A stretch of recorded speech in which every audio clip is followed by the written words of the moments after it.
Agradezco su presencia en esta ocasión. Desde luego quiero dar las gracias a los organizadores de este homenaje, a Margarita Zapata por invitarme una vez más a mantener viva la memoria de este gran personaje que fue Emiliano Zapata. Muchísimas gracias a todos los aquí presentes y bueno, vamos a comenzar. Hoy es un día muy importante. El día de hoy, en este recinto parlamentario, recordamos a Emiliano Zapata, el caudillo del sur, el jefe del Ejército Libertador, el símbolo por excelencia del agrarismo, de la lucha por la tierra y por la justicia para los campesinos, no solo en México, sino a nivel internacional. Emiliano Zapata es una figura de estatura mundial. No solo es uno de nuestros máximos héroes, es también uno de los héroes mexicanos que ha logrado trascender nuestras fronteras y ser reconocido en todo el mundo como el adalid de la causa agraria. Emiliano Zapata ocupa un lugar muy especial en la historia de México. La lucha que él encabezó al frente de un ejército de campesinos y sectores rurales pobres de Morelos, Guerrero, Puebla y el Estado de México, logró darle un profundo contenido social a la Revolución Mexicana. Sin el zapatismo, la revolución iniciada por Francisco y Madero se hubiera quedado en una simple transformación política, en un cambio de gobierno, en la instauración de un régimen democrático como el que encabezaba Madero, pero que no hubiera cambiado las estructuras sociales y económicas del país. El zapatismo, este gran movimiento de campesinos pobres, de peones de las haciendas, de jornaleros agrícolas, de arrieros, de pequeños comerciantes y de sectores rurales pobres, logró que la Revolución Mexicana no solo fuera una revolución política, sino también una profunda transformación económica y social. Emiliano Zapata Salazar, noveno de 10 hijos de Gabriel Zapata y Cleofas Salazar, nació en Anenecuilco, Morelos, el 8 de agosto de 1879. Su familia, de origen mestizo, poseía algunas tierras en el pueblo, así como algunas vacas y caballos. Aunque los Zapata no eran una familia rica, tampoco pertenecían a las numerosas familias pobres que apenas tenían para sobrevivir y que constituían la mayoría en la región. Emiliano pudo asistir a la escuela elemental en la vecina Villa de Ayala, donde aprendió a leer y escribir y las nociones básicas de aritmética, historia y geografía que ofrecían las escuelas rurales de la época. Desde los 8 años colaboró con la economía familiar, cuidando a los animales, recolectando madera y auxiliando en las labores agrícolas. Cuando su padre murió, Zapata tenía 16 años y para mantener a la familia se dedicó también a la arriería. Desde muy joven tuvo especial predilección por los caballos y adquirió fama como jinete diestro y como caballerango. Otra habilidad que aprendió muy joven fue el manejo de las armas que le enseñó su tío José Zapata. En Anenecuilco, el problema de la tierra había sido siempre central y estaba estrechamente asociado a su historia desde la época prehispánica. Pueblo indígena, constituido desde antes de la conquista y colonización españolas, enclavado en el fértil valle de Cuautla a Milpas, desde la temprana época colonial sufrió la ambición de los nuevos colonos españoles, atraídos por el éxito del cultivo de la caña. Al igual que otros pueblos de este valle y del vecino de Cuernavaca, los de Anenecuilco pronto vieron cómo se modificaba el paisaje con el florecimiento de los cañaverales y cómo las haciendas azucareras se adueñaban paulatinamente de las mejores tierras en perjuicio de los pueblos como ellos. La historia agraria colonial de ambos valles está plagada de testimonios sobre el avance de las haciendas azucareras y la resistencia de los pueblos indígenas que defendieron en los tribunales virreinales infructuosamente sus derechos como propietarios originarios de sus tierras.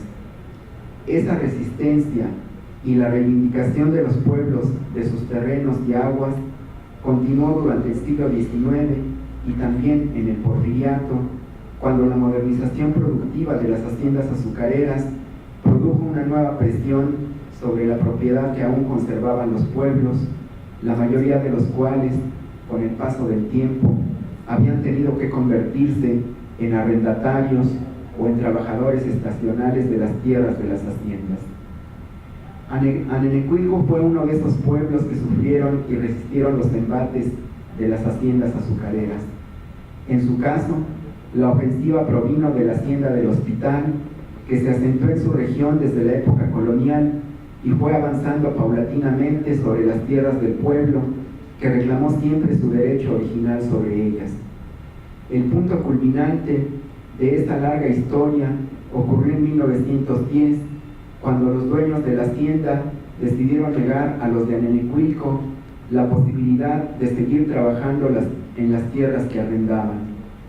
Los hombres del pueblo, ante la necesidad de seguir alimentando a sus familias, decidieron ocupar por la fuerza una parte de los terrenos de la hacienda en una acción extrema y exitosa, a pesar de los intentos de revertirla por parte de los hacendados y las autoridades. Emiliano Zapata encabezó esta ocupación, pues había sido electo en septiembre de 1909 presidente del Consejo de Anenecuilco, recibiendo la encomienda de custodiar los planos virreinales del pueblo y continuar la defensa para recuperar su propiedad original. Zapata tenía entonces 30 años y había alcanzado prestigio local por participar en la defensa de su pueblo y haber apoyado la fallida campaña electoral de Patricio Leiva, quien se había opuesto al candidato oficial de Porfirio Díaz, Pablo Escandón, en la contienda por el gobierno del Estado. Zapata ya había sido apresado en varias ocasiones y había sido obligado incluso a engrosar el ejército a través de la leva de donde había escapado. Tanto él como otros líderes campesinos que habían participado en la campaña de Leiva estaban fuera de la ley y habían tenido que esconderse. Por ello, cuando tuvieron noticias de que la revolución a la que había convocado Francisco I. Madero en noviembre de 1910 había prendido en el norte del país, vieron en ella una oportunidad para incorporarse y contribuir a resolver los problemas agrarios de sus comunidades y su situación personal de perseguidos.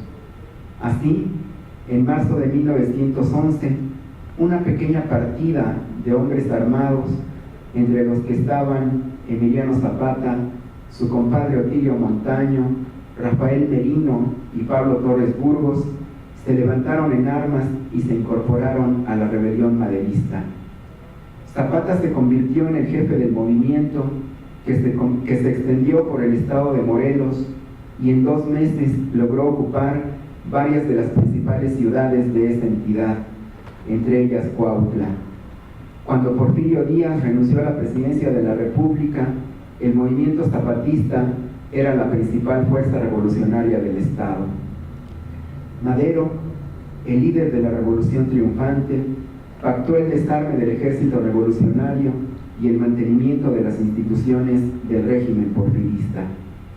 La mayoría de los grupos insurrectos aceptaron licenciarse y regresar a sus casas, pero no así el zapatismo, que puso como condición que los pueblos recuperaran sus tierras, tal y como lo establecía el artículo 3 del Plan de San Luis Maderista, motivo por el cual se habían sumado a la rebelión. Madero fue personalmente a negociar con Zapata el licenciamiento de sus fuerzas en julio y agosto de 1911, pero no pudieron llegar a un acuerdo. Zapata, cuyo movimiento había dado muestras ya de un agrarismo radical, exigía el reparto agrario inmediato y que a sus fuerzas se les diera un lugar en las tropas rurales morelenses. La negociación se vino abajo por la intervención del Ejército Federal y por la táctica de confrontación del gobierno provisional que exigían a Zapata su rendición incondicional. El líder zuliano rompió con Madero y le declaró la guerra, llamando a derrocarlo. El Plan de Ayala fue la justificación política de su rebeldía. Una vez que Madero tomó posesión como presidente de la República, en noviembre de 1911, Zapata se mantuvo en pie de lucha y logró extender su movimiento a todo el estado de Morelos, así como a los municipios colindantes del Estado de México, Puebla, Guerrero y las delegaciones del sur del Distrito Federal. El zapatismo se convirtió en uno de los principales problemas políticos durante el gobierno de Madero, y la respuesta represiva de este le restó apoyos del ala izquierda maderista, ante la cual no se justificaba que un reclamo agrario legítimo como el que enarbolaba el zapatismo encontrara como respuesta a la represión. Zapata logró mantener la resistencia a pesar de la ofensiva del Ejército Federal y se consolidó durante la etapa maderista como el símbolo del agrarismo. La erosión que sufrió el gobierno de Madero, asolado por dos importantes rebeliones populares desde la izquierda, la de Zapata y la de Pascual Orozco en el norte, y por dos rebeliones de menor impacto desde la derecha, la de Félix Díaz y la de Bernardo Reyes, pusieron de manifiesto la incapacidad política de Madero para mantener la paz, y esto contribuyó a su caída. El golpe militar, encabezado por Victoriano Huerta, puso fin al experimento maderista e instauró una dictadura militar a la que Zapata combatió desde el primer momento. La resistencia de los rebeldes morelenses contra Huerta se unió a la rebelión que en los estados norteños iniciaron los ejércitos constitucionalista y villista.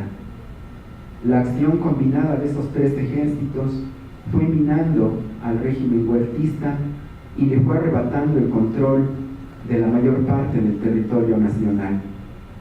La batalla decisiva fue la de Zacatecas en junio de 1914, en la que la División del Norte de Francisco Villa destrozó al Ejército Federal y abrió el paso franco hacia el centro del país. Un mes después, Huerta renunció, pero entregó la capital de la República a las fuerzas de Carranza, impidiendo así la entrada de Zapata a la Ciudad de México. Algunos líderes del constitucionalismo con posturas agraristas, como Lucio Blanco, Antonio I. Villarreal y Luis Cabrera, buscaron un acercamiento con Zapata. Sin embargo, el líder zuliano, quien desconfiaba profundamente de Carranza, puso como condición que el primer jefe aceptara el plan de Ayala y que renunciara. Carranza rechazó obviamente esas condiciones y convocó a una junta de los jefes constitucionalistas sin la participación de Villa ni la de Zapata. Sin embargo, un sector del constitucionalismo, encabezado por Álvaro Obregón y Lucio Blanco, quienes temían un enfrentamiento con Villa, de quien Carranza se había distanciado, lograron que se convocara a una convención militar con la participación de la División del Norte a celebrarse en la ciudad de Aguascalientes. La Asamblea de Jefes Revolucionarios, conocida como Soberana Convención Revolucionaria, se reunió en esa ciudad el 10 de octubre de 1914 y ese día asumió la soberanía del país. Los villistas propusieron invitar a los zapatistas para que tuviera la total representatividad de las facciones revolucionarias, y Felipe Ángeles, el brillante militar villista, fue personalmente a Morelos a invitar a Zapata. Ahí se selló la alianza entre la División del Norte y el Ejército Libertador del Sur. Zapata nuevamente planteó sus condiciones: aceptación del plan de Ayala por la convención y renuncia de Carranza a la primera jefatura. En la convención, los delegados zapatistas arrastraron al villismo y le imprimieron un contenido social a las deliberaciones y lograron que la Asamblea aprobara el plan de Ayala como plataforma mínima para el programa de gobierno. La convención aprobó también la elección de Eulalio Gutiérrez como presidente de la República y la renuncia de los tres grandes caudillos, Villa, Carranza y Zapata. Carranza rechazó esas decisiones y rompió con la convención. Obregón y los suyos abandonaron también la asamblea y se subordinaron a Carranza. Zapata estrechó su alianza con Villa. El triunfo de la revolución se decidiría en los campos de batalla. Villa y Zapata tomaron conjuntamente la Ciudad de México el 6 de diciembre de 1914 e instalaron en el Palacio Nacional al gobierno convencionista. Carranza, entre tanto, se atrincheró en Veracruz, desde donde Obregón, al frente del ejército constitucionalista, inició su marcha para enfrentar a Villa, el enemigo militar a vencer. Aunque Zapata y Villa habían sellado en Xochimilco un pacto político y militar para enfrentar conjuntamente al constitucionalismo, esos compromisos se vinieron abajo por las diferencias que afloraron entre ellos durante la ocupación de la Ciudad de México en diciembre de 1914 y enero de 1915. Villa regresó al norte y Zapata trató infructuosamente de impedir el avance de Obregón hacia Puebla y la Ciudad de México. Derrotado, Zapata se atrincheró en su territorio, mientras Villa esperó a Obregón en el Bajío, donde se libraron las batallas que definieron el rumbo de la revolución. El villismo fue derrotado entre abril y julio de 1915, y esa derrota significó también el comienzo del declive del zapatismo. No obstante, mientras la Revolución Nacional se definía en el Bajío, Zapata aprovechó para profundizar su revolución local. Entre 1914 y 1915, el zapatismo llevó a cabo una de las transformaciones agrarias, económicas y sociales más importantes en la historia de México, en lo que se ha conocido como la Comuna de Morelos. Los pueblos recuperaron sus tierras y, dirigidos por Zapata y el cuartel general Suriano, establecieron un autogobierno en el que tuvieron la oportunidad de ser los dueños de su destino y definir en libertad su organización, su trabajo, su vida cotidiana. Empero, fue una experiencia efímera, pues una vez que el constitucionalismo derrotó a Villa, llegó el tiempo de ajustar las cuentas con Zapata. El zapatismo sufrió una vez más el embate de sus enemigos, los cuales poco a poco fueron quitándole las regiones y ciudades que controlaban y estrechando el cerco. Fueron los años más difíciles para el movimiento suriano. Los pueblos sufrieron nuevamente una persecución atroz. Después de años de guerra sin descanso, la economía de la región se había colapsado. La escasez de alimentos y la carestía se sumaron a las persecuciones, a los bombardeos y al avance de las tropas enemigas. Varios de los compañeros que habían iniciado la rebelión junto a Zapata cayeron víctimas del agotamiento, de las rivalidades y de los pleitos entre ellos, de la desmoralización y de la desesperanza.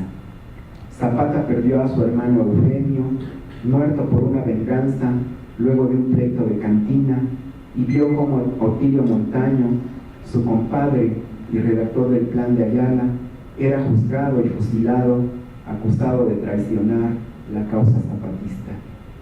Zapata, cada vez más solo, encabezó todavía una heroica resistencia de 3 años, de 1916 a 1919, en la que no lograron derrotar a su movimiento y en la que pudo volver a poner en jaque a los nuevos dueños del territorio, los militares constitucionalistas encabezados por Pablo González.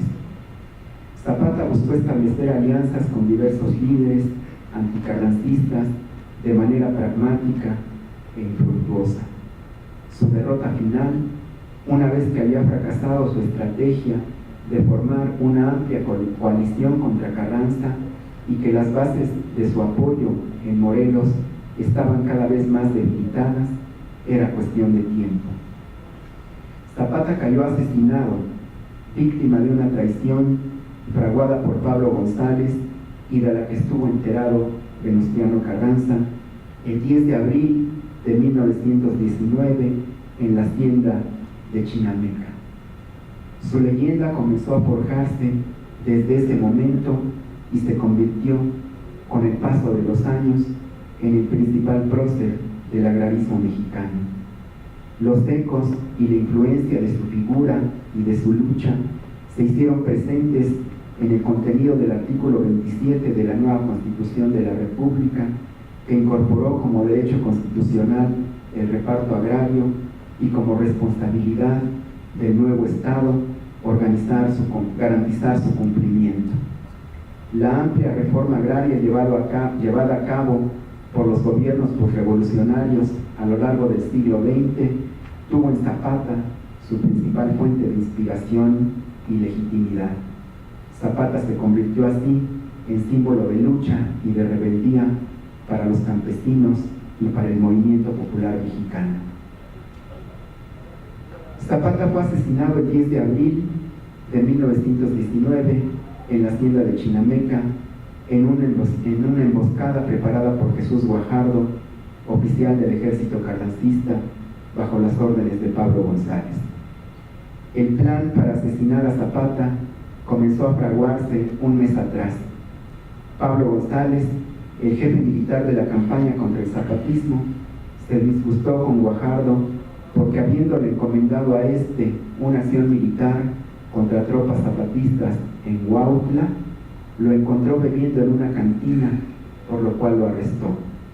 La noticia llegó a Zapata, cuyas fuerzas estaban muy disminuidas, quien creyó que podía aprovechar el resentimiento de Guajardo contra González, para atraerlo a su causa.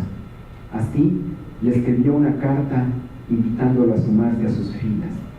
La carta fue interceptada por González, quien maquinó entonces el plan para engañar a Zapata, para lo cual consultó el asunto con el presidente Venustiano Carranza.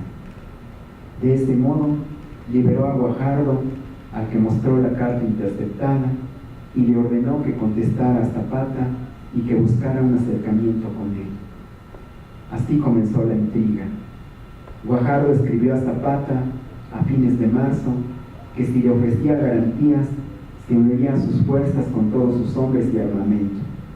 Zapata recibió con agrado la noticia y, como prueba, le pidió que se rebelase contra González el 4 de abril. Guajardo aceptó, pero le pidió esperar el arribo de un cargamento de armas que llegaría días más tarde. Zapata, para estar seguro de su sinceridad, envió a un agente de su confianza al campamento de Guajardo, y los informes que recibió lo animaron a organizar un ataque a Jonacatepec en poder del Ejército Federal. El 8 de abril, Guajardo se declaró en rebeldía contra el gobierno federal y el 9 tomó Jonacatepec y cumplió con otra de las pruebas que le había exigido Zapata: apresar y ejecutar a Victoriano Bárcenas y su gente, exzapatistas, a quienes el líder suriano consideraba traidores. Zapata llegó en la tarde de ese día cerca de Jonacatepec y se reunió con Guajardo, a quien felicitó y agradeció el caballo que aquel le obsequió, el famoso alazán Haz de Oros. Ambos se desplazaron hasta Tepalcingo, y Zapata, quien a pesar de todas las señales de Guajardo seguía abrigando dudas de su sinceridad, lo invitó a cenar a su campamento para planear las siguientes acciones, a las que Guajardo se negó. Quedaron de verse el día siguiente en la hacienda de Chinameca, donde Guajardo había estacionado sus tropas. Zapata, con su escolta, llegó a Chinameca en la mañana de ese 10 de abril. Con sus hombres entró al casco de la hacienda y poco después, cuando platicaba con Guajardo sobre la estrategia militar a seguir, una falsa alarma de tropas federales hizo que saliera con sus hombres a vigilar los alrededores y ordenara a Guajardo defender la hacienda. Luego de dejar guardias, Zapata se acercó otra vez a la hacienda de Chinameca y permaneció a la expectativa en espera de recoger el parque que le había ofrecido Guajardo. Este lo invitó a comer y luego de que soldados de Guajardo le reiteraron la invitación, finalmente Zapata aceptó. A las 2:10 de la tarde, montando alas de oros, acompañado por 10 hombres, Zapata entró a la hacienda de Chinameca, donde los hombres de Guajardo lo asesinaron, consumando la traición preparada. El testimonio de uno de sus acompañantes, que sobrevivió al ataque, es claro y emotivo. Y cito: "Los seguimos 10, tal y como él lo ordenara, quedando el resto de la gente muy confiada, sombreándose debajo de los árboles y con las carabinas enfundadas. La guardia formada parecía preparada a hacerle los honores. El clarín tocó 3 veces, llamada de honor. Al apagarse la última nota, al llegar el general en jefe al dintel de la puerta, a quemarropa, sin dar tiempo para empuñar ni las pistolas, los soldados que presentaban armas descargaron 2 veces sus fusiles y nuestro inolvidable general Zapata cayó para no levantarse más. Así murió Zapata, y con su muerte, el zapatismo, que había sido el movimiento más persistente y radical de toda la revolución, entró en su fase más aguda de declive. El gobierno de Carranza y la prensa oficialista festejaron el asesinato de Zapata. A Guajardo se le rindieron honores de héroe y se le ascendió. Los jefes zapatistas eligieron a Gildardo Magaña como sucesor de Zapata y este, al igual que Genovevo de la O, entraron en tratos con Álvaro Obregón, quien a mediados de 1919 había comenzado su carrera hacia la presidencia de la República y había roto con Carranza, quien se empeñaba en impedirlo. Cuando estalló la rebelión contra Carranza, Obregón se refugió en Morelos y en Guerrero, y cuando Carranza fue asesinado, Obregón hizo su entrada triunfal a la Ciudad de México, acompañado por Genovevo de la O y algunos de los dirigentes zapatistas más importantes. La figura de Zapata, vilipendiada por sus enemigos desde 1911, poco a poco se fue transformando. El Atila del Sur, el enemigo de la civilización, el robavacas sin principios, se fue convirtiendo no solo en un héroe local, sino que muy pronto alcanzó dimensiones nacionales y se convirtió, con el paso de los años, en el símbolo del agrarismo. La muerte de Zapata, a traición, facilitó esa transformación.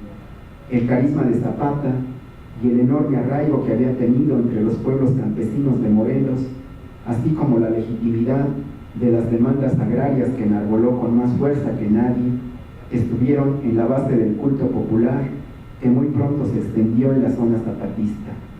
La gente de los pueblos, que lo había visto como un padre salvador, no se resignó a su muerte. Muy pronto comenzaron los relatos que aseguraban que Zapata no era el que había caído muerto en Chinameca, que había olido la traición y mandado en su lugar a un compadre que se le parecía mucho, que el cadáver tenía los dedos de la mano completos y Zapata había perdido la falange de uno en un jaripeo, además de que el cadáver no tenía el lunar en la mejilla. Zapata era demasiado listo para dejarse sorprender, pero había decidido desaparecer para detener y aliviar el sufrimiento de su pueblo. La leyenda creció y desarrolló escenarios fantasiosos. Zapata había emigrado a Arabia, o se había escondido en las montañas de Guerrero, o vivía oculto en Morelos. En cualquier caso, seguía al pendiente de los suyos y regresaría cuando lo necesitaran para encabezar su lucha redentora. La leyenda de Zapata adquirió así tonos mesiánicos. Si había muerto, lo había hecho como Jesús por los suyos. Si había escapado, volvería cuando su pueblo lo necesitara. Esa tradición oral que reflejaba la necesidad de seguir creyendo y teniendo esperanzas de un futuro mejor, se arraigó y extendió y ha sido una tradición popular de larga duración que permaneció por décadas en Morelos y en las zonas aledañas y de la que todavía existen vestigios. Junto a esta tradición se forjó también una leyenda nacional. Desde Álvaro Obregón, los distintos gobiernos surgidos de la Revolución encontraron en Zapata rasgos positivos que les servirían para construir y consolidar su propia legitimidad. El Estado mexicano se apropió de los principales caudillos y creó un panteón de héroes moldeados a su conveniencia a través de la construcción de una ideología que tenía en la Revolución su momento fundacional y en sus personajes a los forjadores de la identidad del México moderno. Zapata se convirtió así en el apóstol del agrarismo, en el símbolo de la lucha por la tierra y por la justicia campesinas, rescatado y transformado en uno de los miembros más destacados de la familia revolucionaria a través de la educación oficial, de la literatura y las artes plásticas y del culto cívico que el Estado promovió. Hoy, cuando estamos celebrando el 96 aniversario de la muerte del caudillo del sur, los ideales por los que luchó Zapata siguen vivos. Gracias a Emiliano Zapata, a Villa, a Carranza, a Obregón, a Lázaro Cárdenas, la Revolución Mexicana hizo justicia y entregó la tierra a decenas de miles de familias campesinas. En las décadas que siguieron a la Revolución, más de la mitad del territorio nacional se entregó a las comunidades y núcleos agrarios. Nuestra reforma agraria ha sido una de las más amplias y profundas en la historia contemporánea a nivel internacional y ha sido ejemplo para muchos países.